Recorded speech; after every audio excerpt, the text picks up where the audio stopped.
I'm Jess, and depending who you talk to, I'm the social media manager or the digital marketing specialist. And this is the show to show you how to make your own podcast. This is the show to show you how to make your very own podcast. Okay, I have a real treat for you guys today. I was able to snag influencer, author, writer, podcaster, artist extraordinaire Eli Rallo, aka The Jar, on TikTok for this last episode. Okay, so full disclosure, Eli's content isn't necessarily G or PG. Eli, hello. Hi. What would you call, like, PG-13? I don't know. What's your vibe? Yeah, I would say that, like, I do have a couple of people that are in my range of like 15 to 16-year-olds, but I would say below that, I would caution. I would say PG-13. Yeah. Like, it's tough to say because we weren't really consuming content like this Right. at this level when we were like 12, 13 years old. So I'm like, I don't know what the kids are doing these days, but I would say probably 15 is a good cutoff. Yeah, I'm sure you do have fans younger than that. But as far as like us being a kids podcast brand, like just to put that label on it, be like, so if that kind of content isn't appropriate for you, maybe either get parent permission, watch it with your parents, or wait a bit to become, do you have like a fan base name? I was going to say Rallo Head. I used to call them the Jarmy because that's like my TikTok The username. Jarmy. Which is cute, right? But I don't really have I call them like cats and chickens on a regular basis because I don't even know how that came to be. I just started doing it and they seem to like that and they'll use those. So that's so sweet. Okay, so Eli is famous and we grew up in Monmouth County together. Did we only do 13 together? Was it only the musical 13? I think so, but we saw each other in so much. Right. And we ended up at so many diners together after shows that it feels like... So many IHOPs. It feels like...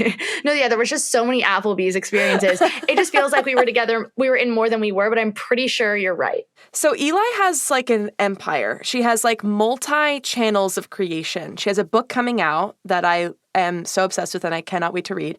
She has a podcast and she has an extremely loyal fan base. And so the reason I brought her on is because I thought that she'd be a great inspiration to young people building their own audience like y'all might want to do when you're making your own podcast. So wait, what came first and how old were you when that happened? Like what was your first virality? Like what was your first building your audience?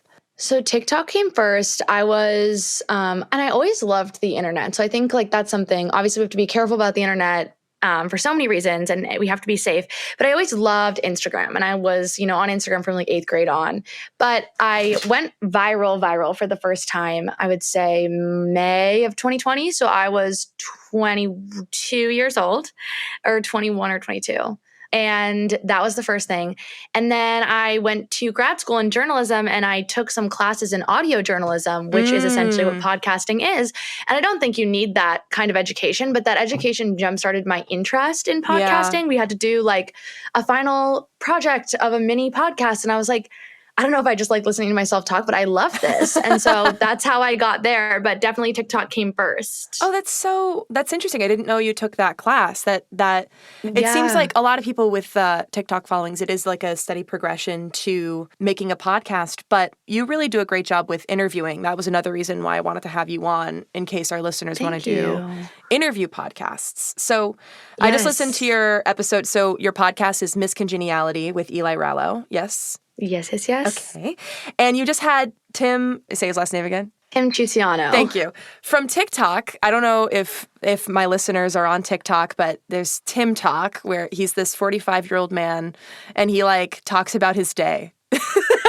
No, he's really incredible. Yeah. And it's like, it shouldn't be as entertaining as it is, but he's so It's charming. So simple. I don't even know what it is. There's something he's so incredible. touching and human about it. I think that's what's appealing. Mm-hmm. Absolutely. And it was such a fantastic interview. So do you have like thoughts on what makes a good interview? I think what makes a good interview is asking questions that people don't typically get asked. So, for example, Tim is an accessible person because he's online. Mm-hmm. So you can search him and find out what he does for work. And you could search him and in 2 seconds see that he has a wife and a kid. Mm-hmm. But he didn't post what he had for breakfast. And like a question like that can glean so much about a person because Tim could say he didn't. But let's just say I asked him what he had for breakfast. He could tell me like, oh, I had like a bowl of honey frosted wheat, whatever cereal. And I've been eating that every day since I was 14 because I'm addicted to the routine of it. And it reminds me and this story about my mom and blah, blah, blah, blah, blah. And now we know something else about Tim that we didn't know before. I like to assume that my audience is smart. And I think it's really important to assume your audience is smart because it makes them feel good to think that they're listening to something and you think they're smart. Like when I'm listening to my own podcast back, I feel like I am a trusted listener. Like I am able to go figure out what Tim does for a living or how old he is because he says it all the time online. And I could, share that information in the introduction. But when I'm interviewing him and I only have him for an hour, I want to know what Tim's fatal flaw is. And I want to know how Tim responds to very specific hate comments that he gets that in some way are critiques that might have some validity that he might resonate with. Like I want to know those things. And so I think assuming your audience is really smart is definitely a good baseline because it just establishes trust and then they're going to trust you. I think it's really smart that you say that because I would think that you would want to get the basic information out of the way, but you can just Google that. Like what can you get from the pod that you can't get from Google? Also, a lot of people go on a lot of podcasts, like I go on a lot of podcasts and I answer all the same questions. And so my goal with my own podcast was like, what if I put an end to that? And I started asking people questions that they don't get asked. And I think that was a really big moment for me because people started being like, I loved this interview because I found out all this stuff and it's more like a conversation. And I think that's a really special aspect of podcasting that anyone can tap into. Mm-hmm. You actually answered a question that I was going to ask later, which was you do such a great job of connecting with both your the person you're interviewing with and your audience in general. I guess the answer to that would be asking them questions they haven't been asked before and in that way connecting with them because you're getting closer to the meat. You're getting closer to the human condition of who they really are. Yeah. And I think it's really similar. I think I'm very grateful for my journalism background because it's similar to journalism when you interview someone, you're looking for a story. Even when I get interviewed by news outlets, I watch journalists ask questions because they're looking for a story. They might be interviewing me about something about TikTok, but they don't actually care about that. They're looking for something else. And I think that that's what you have to do. You kind of have to be curious in that way. I love that. Okay. So one of my favorite things about your content is how much of yourself, you is in it. And I can verify this because I grew up with Eli. Eli on TikTok, Eli on her podcast is very much the Eli you're getting in person. You've made content about the musical Annie. You're not afraid to be the theater kid you are. You're not afraid. I love the musical Annie. It's Come on. my favorite thing. So how important is the you-ness of you to your content rather than crafting some character you think your audience might want? And do you ever have trouble with the you-ness of you in your content? That's really interesting. I think because with me, I have the vast privilege of not being just one thing. And with that comes sort of umbrella titles such as influencer, content creator. And I wanted to make a promise to myself when I went into all of this that I wouldn't lose sight of myself because I got here by being myself. And that would be if I got here by a certain means and I just completely discarded that means, it would make your audience feel like you're disingenuous. So I always have to keep myself in check in that way. If I find myself doing something because I think I'm supposed to or because I think somebody would think it's interesting or blah, blah, blah, blah, blah, I really pull back. And I ask myself whoa, whoa, whoa, whoa, whoa, why am I doing that? I think it's all about intentionality and being really specifically intentional when you are creating something. And I said, I interviewed Tim and it was an interview where I was asking him questions. But when I asked him a question and then he would respond, instead of just going to the next question, I would maybe give my insight. Or I would be oh, Tim, that's so interesting. I hadn't thought of it that way. I love how you say X. I think being able to bridge a gap between interviewing somebody else and the spotlight's on them, but also peppering in your own thoughts, because at the end of the day, most people that listen to Tim's podcast episode, 80% of them are listeners of my podcast, and 20% of them probably heard that Tim was on a podcast. They loved him, so they came to listen. Yeah. But the goal with that is, obviously, it's so great to go on somebody else's podcast, but when you have a big guest on your own, you're going to get new listeners. And so you want to be able to still show off a little bit about who you are. It's really important.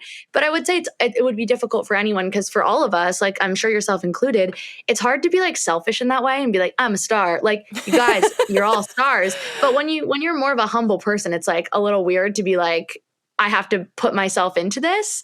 So I think that a balance has been really helpful. Yeah. Yeah. Bringing myself to it makes it unique. Yeah. Makes it different than another interview. That's super interesting. That's a hot button question that I was really proud of that I came up with last night. Oh, I'm ready.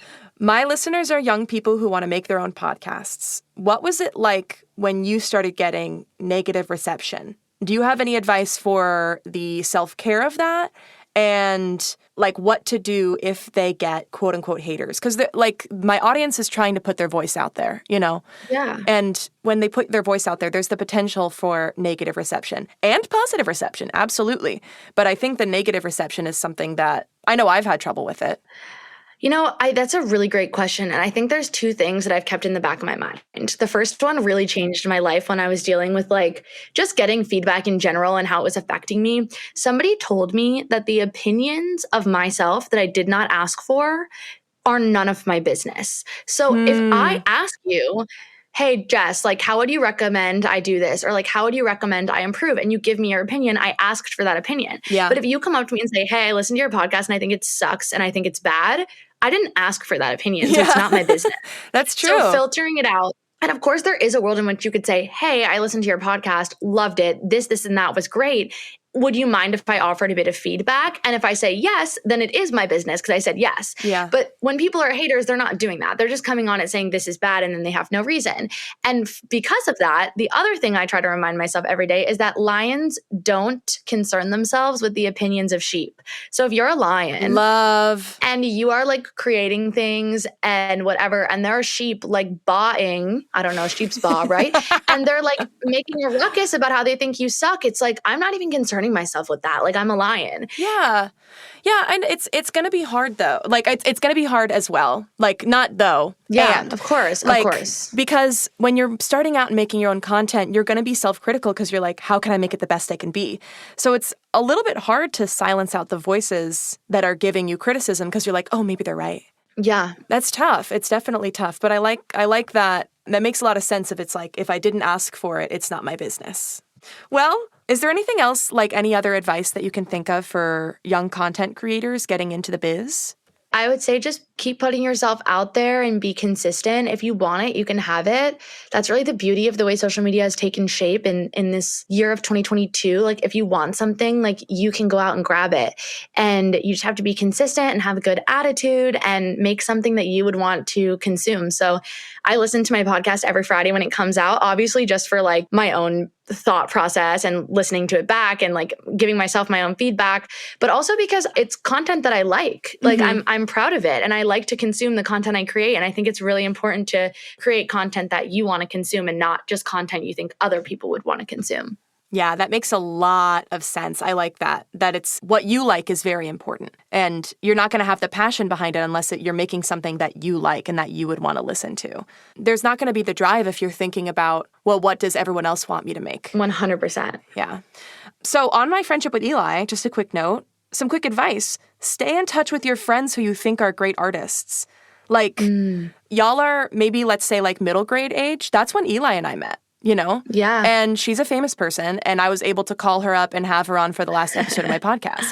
Like, stay in touch with your creative friends. Also, we got together when I was in LA. Yes! Like, it was so lovely. Like, also, creative people are the best kinds of people, and just hold them close to your heart because the vast majority of people that are in my life today that I would answer a text, a call, an email from are creative-minded people. And that's not to say the people who aren't creative aren't special. You guys are all great too. But for me, and I know you guys are all creative if you're thinking about creating a podcast, I love to keep those people in my inner circle because they always have the best heart. I love that. That's so sweet. I love you. I love you. Such a beautiful time. That is such a beautiful time. Thank you so much. I'm so glad that you're on my last episode. Oh my God, I'm so glad. Thank you so much for having me. Of course. Our very last homework assignment for now. Even if you're making an audio drama, just give this a try. Set down your phone or recorder or laptop and interview someone you think is interesting. Maybe that's your teacher. Maybe that's the host of Funny Business Show on TikTok. You know that kid? He's hilarious. Maybe it's your mom. You'll be surprised what you learn about them. Take Eli's advice. Ask questions that you think they haven't been asked before. What they have for breakfast? I love that one. And this is important. Listen back and take some notes. What could you have done better? What questions do you wish you asked? What are you proud of? Thank you so much, listeners. Until next time. Podcast Title Pending is a production of Gen Z Media. If you're an educator using podcasts in your classroom, visit us at gzmclassroom.com for materials, lesson plans, or to request a visit from a GZM creator. For more great family audio, go to gzmshows.com and follow us on social media at Gen Z Shows. Be sure to follow Podcast Title Pending wherever you get your podcasts so you don't miss any new episodes.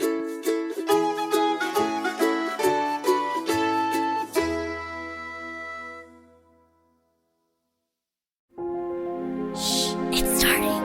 GZM Shows. Imagination Amplified.